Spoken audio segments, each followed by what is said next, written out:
Hello, this is David Owen with Chainscape Web, and welcome to the Real Producers Partners podcast. In this episode, we have Ron Skaggs from Around the Clock Pest Control.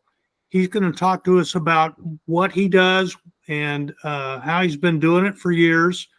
And before we start, Ron, what's the best way for our listeners to get in touch with you? Well, there's a couple ways to get a hold of me. First one is you can call the office at 314-303-7240. You can email it aroundtheclockpestcontrol@gmail.com, or you can also go to the website to contact us through there at www.aroundtheclockpest.com. Okay, great. Great. Have you gotten a lot of calls? I'm curious. Have you gotten a lot of calls about the cicadas that have been in the area? Not really. We actually posted something on our website to Uh huh. teach people about cicadas and how they're good. And, even though they're a nuisance on certain aspects, they can kill small trees. But we actually posted something to say how good they are for the environment, too. Okay. All right. Well, they're just noisy. Oh, definitely. I noticed this morning when I had my coffee outside that it was a little quieter than it has been. Yeah, it's been quieting down. It should be over, I guess, the next couple of weeks. Yeah. Yeah. All right. Well, tell us a little bit about how you got started in the industry, and are you from St. Louis? You know, why St. Louis? That kind of thing. Yeah, I'm from St. Louis, born and raised. We definitely been doing this a long time. I started with a company over in North County. So learned a lot on that side for just general pest control, restaurants. We did a lot of the high-end restaurants. So we definitely did a lot of that. So I learned everything from the roaches to just dealing with everything that you see in your home or that you would see in restaurants. Then So, I what do went you? from there. Go ahead. I'm sorry. I'm sorry. What do you define as a pest? Well, your pests can be anything from roaches, ants, spiders, crickets, silverfish, to fleas, brown recluse spiders, everything insect wise. We even do wildlife, and we also do termites too. Yeah, that was my question. I was thinking, um, do you do mice, rodents, Yes. that kind of stuff, inside, outside? Yep, totally everything inside, outside. A lot of the companies like to focus just on outside, but I'm still a little old school, so I do the inside also on every treatment. Okay. Which separates us from a lot of other companies that just come and do the outside. We, unless the customer asks just outside, because we will cater to what they want, but we do inside and outside every time. Okay. So you started this company, correct? Yes. So why did you decide to go out on your own? Well, I started in 2011 on my own. I was with two other companies. I watched both of them sell out. And so I was bouncing from one company that sold and then another company, and then they sold out. And it was literally at the end of the market crash when the housing market went down, Sure. and so they were trying to come back up. I guess they couldn't make it back out, so they sold the company, and that's when I went out and started my own.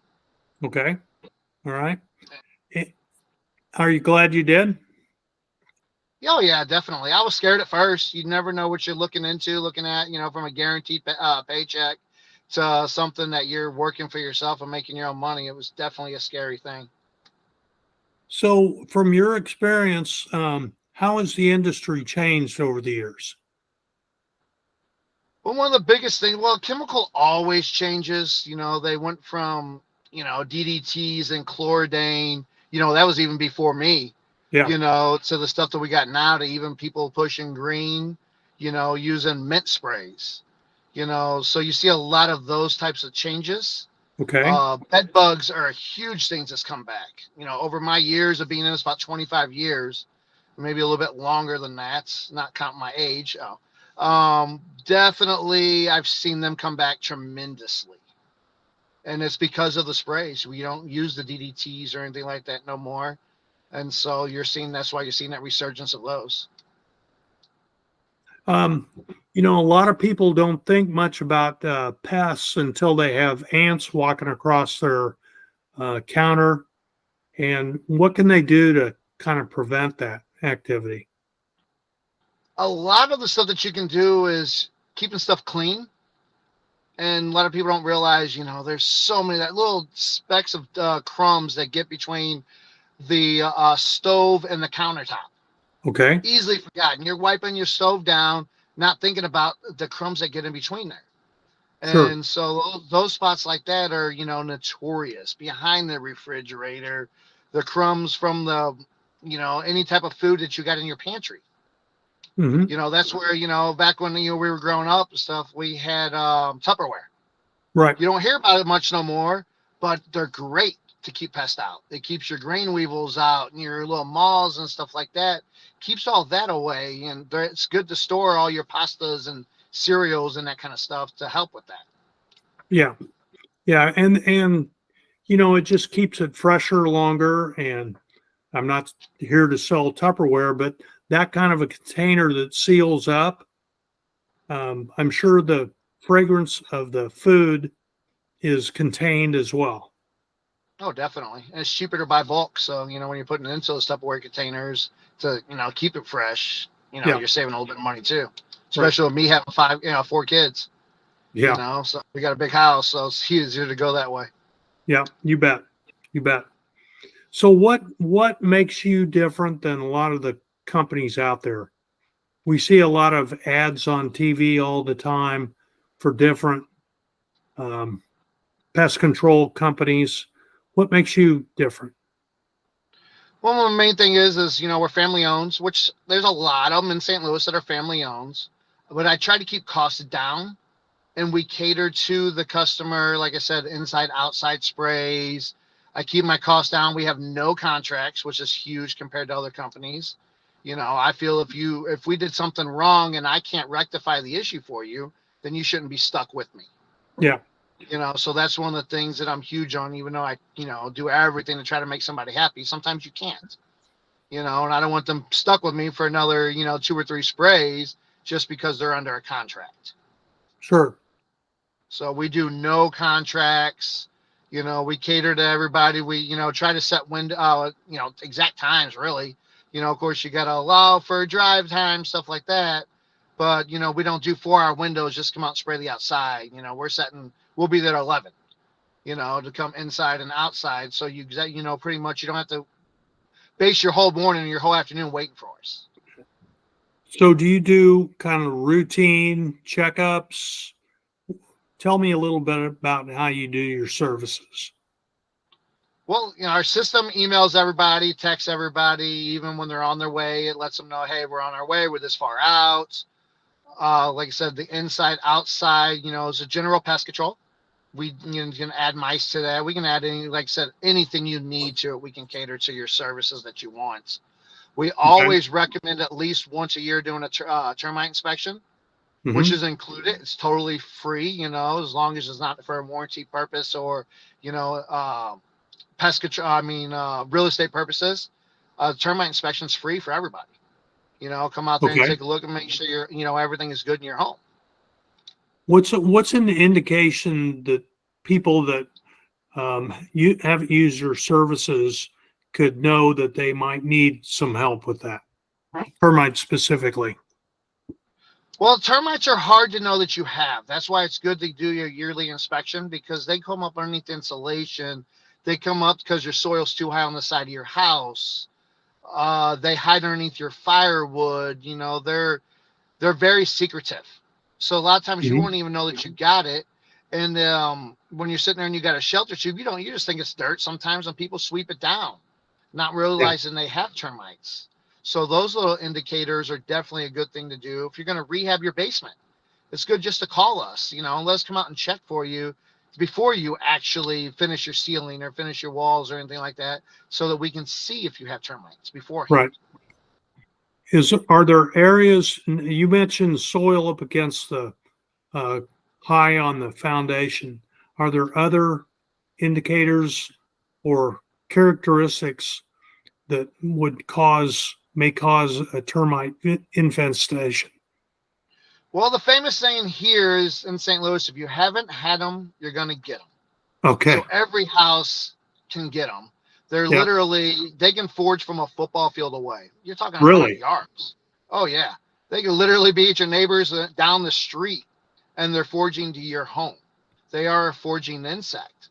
The number one spot is your front porch. Probably number two is your garage. So there are areas that you're not even able to see because the concrete's protecting them. Uh-huh. And that's what they like. That concrete keeps that moisture, keeps that good temperature for them, protects them year round. So, you're not usually seeing them come up. They will definitely come up on the side of your house, but they're not trying to be seen. So, they want those hidden areas under your Do they slabs. go under the slab of your garage? Do they what?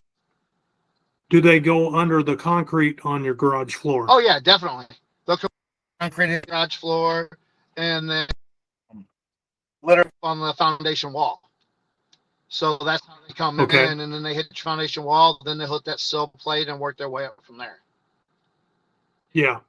So yeah, they bore through the wood and go from there. Exactly. And they don't like to be Okay. seen. So, there's a lot of times you won't even see them in the wood. They can be doing damage from your wood Wow. from the outside, and we can't see it from the inside. Hidden conditions that you're just not seeing. So when you do an inspection, how do you do that? Because Well, they're so secretive. Usually you want to move all the insulation. So the closer that you can get to the wall, less storage.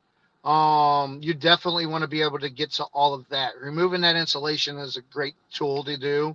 Having a ladder, flashlight, a screwdriver so you can probe. Which we definitely want to hit the wood if we think that's a weak spot. Even though some people think we damaged the wood, when we're doing that, we're actually the wood's already damaged from the termite. Yeah. So we're just checking to see if there's actual termites in there. If we think that area has termites, we need to find out. Drywall is the number one, another spot when you're checking around the front door or something and you're looking for ant farm designs, dirt coming through. It almost looks like the paint is there, but there's nothing behind it. Okay. So that's why I say an ant farm design in the wall.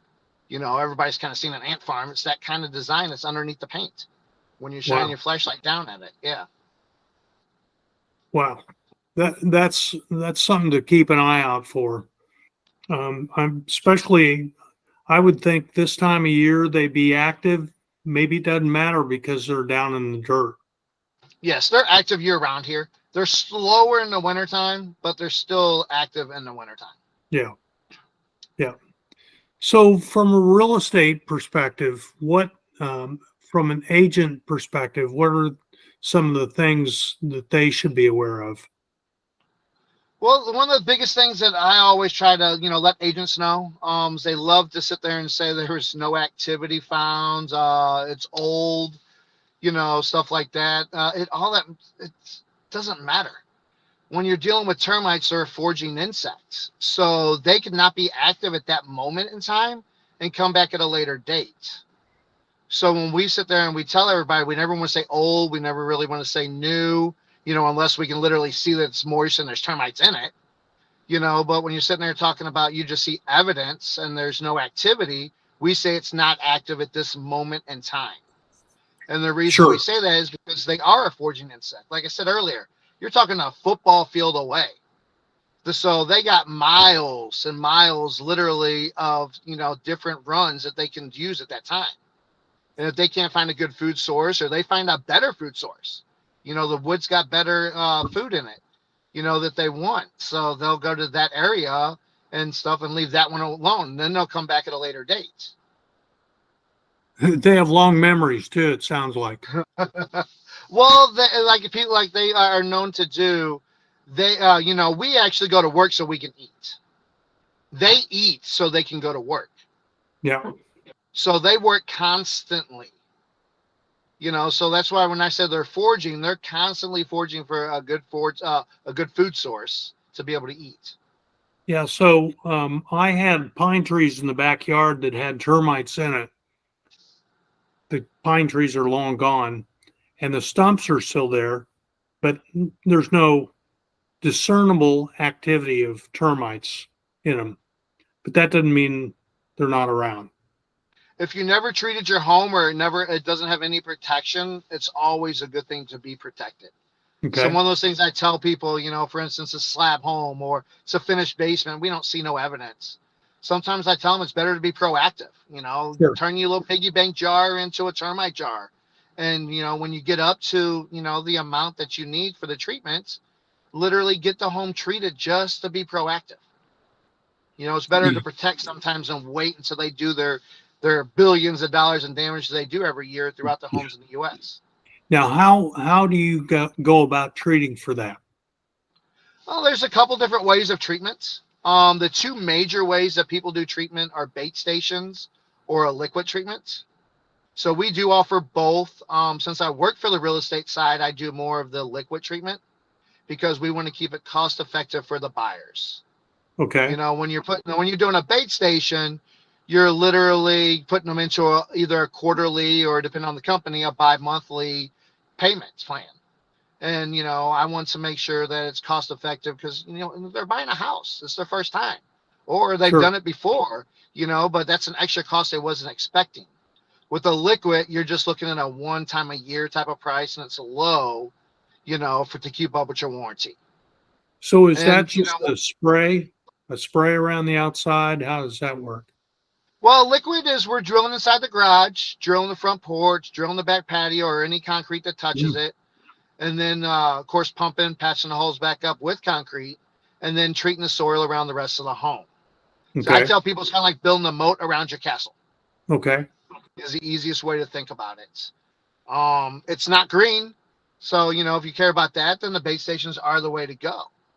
And that's where when people call me and ask, I educate them on both. I want them to make an educated decision on what they're picking so that they can actually be like, hey, this is the way to go, or no, we don't like that way. Let's do it this way.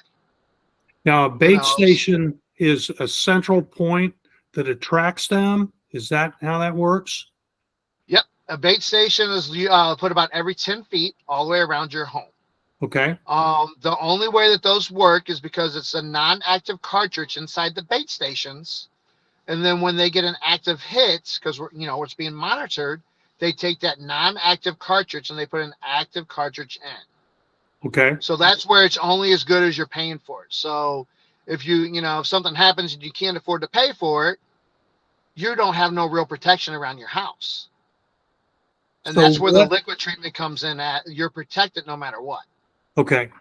So what is the non-active bait station consist of? Is that just like a piece of wood that is down in the ground that you're Well, every looking for system is activity? different. Yes, every system is different. Yeah, it's usually a piece of wood.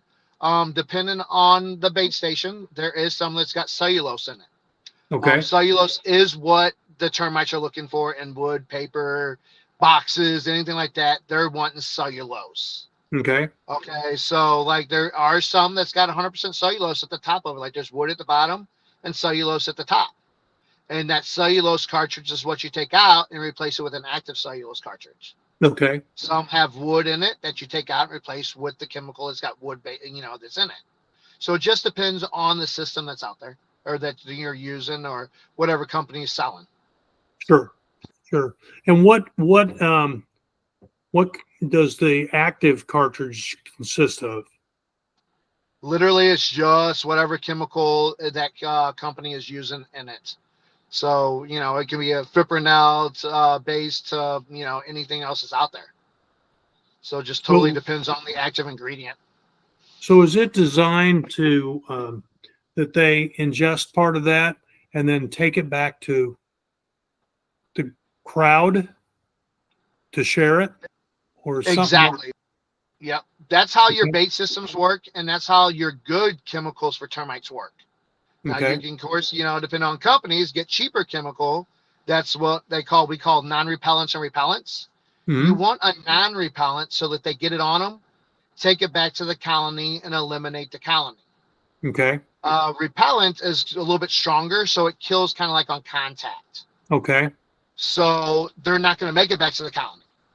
Yeah. So that's why you want to use a non-repellent, which is why you're going to use you want to use a good chemical when you're doing those liquid treatments to have a non-repellent to be able to kill them. Yeah. Now, what about the people that go to the home store and buy a can of spray? Well, a spray's going to kill them. If you can get them on contact, you're going to kill what's there. But Okay. you're not really going to get a non-repellent, which is, what I was saying, that you need to be able to kill them off. You're Right. not going to drill through the concrete. You're not going to have the equipment to pump into underneath the concrete. Right. Yeah, you could spray the soil, but if they don't hit that area because they're underneath your front porch, you're not going to eliminate the issue. Mm-hmm. The same thing with bait stations. If you're not doing what you're supposed to do and monitoring those bait stations, then you're not going to do it. And you got to think, most of us homeowners are lazy. Yeah. So we're not doing it, or you're not spraying your house every time, every other month or every quarter, that you truly need to do it. That's why you have us. Sure. Plus we're trained, so we actually know what we need to do and what we need to use and how to be safe with that chemical. Yeah. Yeah. That's how we lose a lot of chemicals, because people aren't safe with them. So the EPA has to take them off the market. So, when you come out and look for, I'll just use the term bug. It could be a number of them. Do you set up a program to, you said you don't do contracts, but do you set up a program where it's a reoccurring activity to ensure that the infestation, whether it was noticed or not, is no longer there?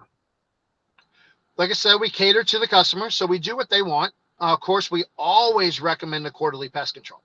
Okay. That's your year-long guarantee that you're not going to have ants or crickets or something like that, your general pest coming in your home. If you see, like if you're under our quarterly contract, and just like most other companies, if you're under our quarterly contracts and, you see an ant, we come back out at no cost to you. Okay. So that's where your quarterly, and of course you get a discounted price on that too. Okay. Our one-time treatments are just a little 30-day guarantee. So you'll allow about 14 days, and then if you see anything after that, we got literally, we come back out. But after your 30 days is over, you have no protection.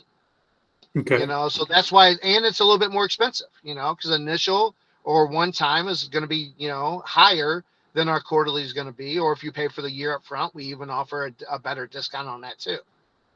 Sure. That all makes sense.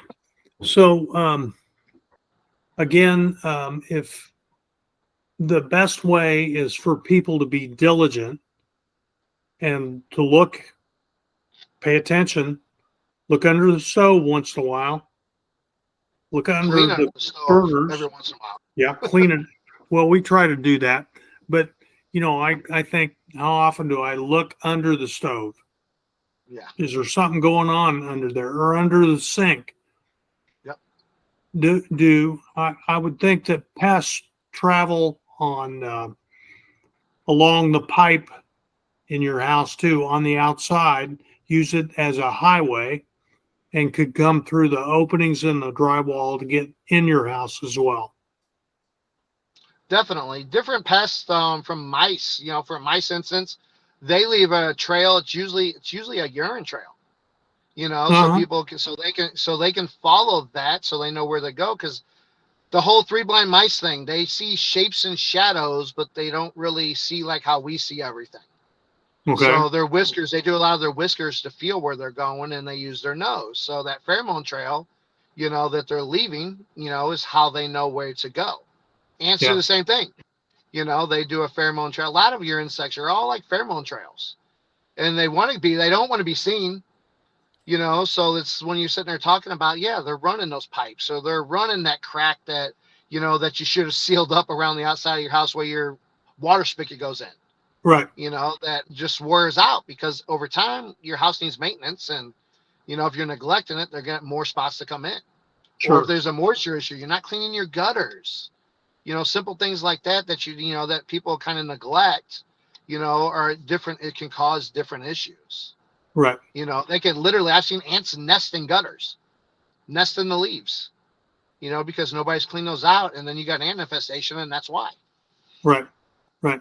And then I would imagine that if they're in the gutter, they can come up under the roofing, get into your attic, and then they're in your house. Definitely. Okay. Can definitely happen that way. I see carpenter ants do that all the time. A lot of people don't trim those dead limbs, which is huge. But it's expensive.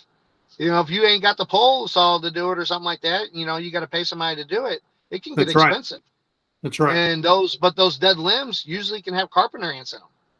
And that dead limb's over the top of your house, and that carpenter ant's coming right into your house. Right. Once that colony's too big in that limb, they're kicking, the swarmers out, and they're coming into your house and building a nest in your attic. Yeah, I was sitting out, like I said, having coffee this morning, and I'm looking at a table on our patio, and I'm watching the ants travel up the side of a pot into a plant that we formerly had inside, now is outside, and just traveling up on there, just a whole train of them. Oh yeah, that means if you got a trail like that, that means they found something. Well, Either they're getting moisture from it, getting food from it, they're getting something, or it can be nesting in it. There's something about that pot that they're actually getting, using. And so that's what they're doing. When you see a trail like that, that they found something. Like I said, it could be their home, it could be the food source, it could be a water source. They found something. Because the sporadic is they're foraging, they're looking for that. mm-hmm. But with a whole trail like that, they found something. Yeah. I just kind of watched them a little while. I told my wife, that's not coming back in the house. So, well, what else should we know about you guys? Don't really know. Like I said, I started in 2011. I'm here to educate, which is a big thing. I want everybody to be educated on what we do or why we do it. I don't want to push any certain thing down your throats. Oh, you need new insulation, or hey, you need to go bait station, or I don't want to push anything. I want you to be educated so that you know what you're getting, what you want, and you're not forced into it. So I don't use scare tactics. We want you to be totally educated on everything. So I'm just always a phone call away. It doesn't matter what time of the day. You can call me, leave an email, and I'll call you back. Yeah, that was what I was going to ask. Do you get emergency calls? Yes, we do get emergency calls. Usually I talk them into going in the morning because we do charge a higher price. If I got to leave at 9, 10 o'clock at night, I'm going to charge you for it. You bet. So most of the time it's, just talking them off the ledge.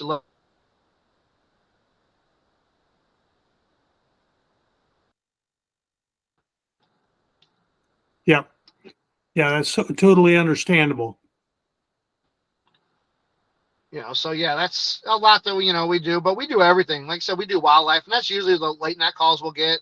I've had them with snakes, bats, squirrels. Literally, my wife caught a baby squirrel with her hands. She had gloves on, but she caught it with her hands. Wow. Oh yeah, she's got a picture of it and stuff like that. Literally went out there and caught it. She catches snakes with her hands. I'll have tongs standing behind her, and she just reaches down and grabs it behind the back of the head and and captures it. She does it all the time. I'm like, I got tongs right here. Oh, this is easier. Now I'm sure that people, when they see a snake, are very concerned that they have a whole bunch of them. Is that necessarily true? It can be. Usually, if you got snakes, you have mice. Okay. It's just nature, So if you got snakes, why do you got snakes? Yeah. So that's the first thing. All right, let's take care of the mouse issue. Yeah. And again, they're looking for issue, a lot of the time. Yeah. If you take care of the mouse issue, you're going to take care of the snake issue. Sure. Squirrels, raccoons, stuff like that are coming in your attic. Usually they're coming in your attic, because they need a place to stay. And it could be simple facts that a lot of the times that we do the repairs is because the roof was neglected. The gutters were neglected, so there's rotten wood and they're getting into it that way. Sometimes not, but a lot of times that is why. And the thing that separates us from other companies on the wildlife is my wildlife crew are old roofers. So they know how to do all the repairs. Okay. They know how to replace the leads. They know how to replace the siding or replace the soffit that they're getting into. They know how to replace all that. You can be helpful in a lot of ways, not Definitely. just removing the pest. You can help restore.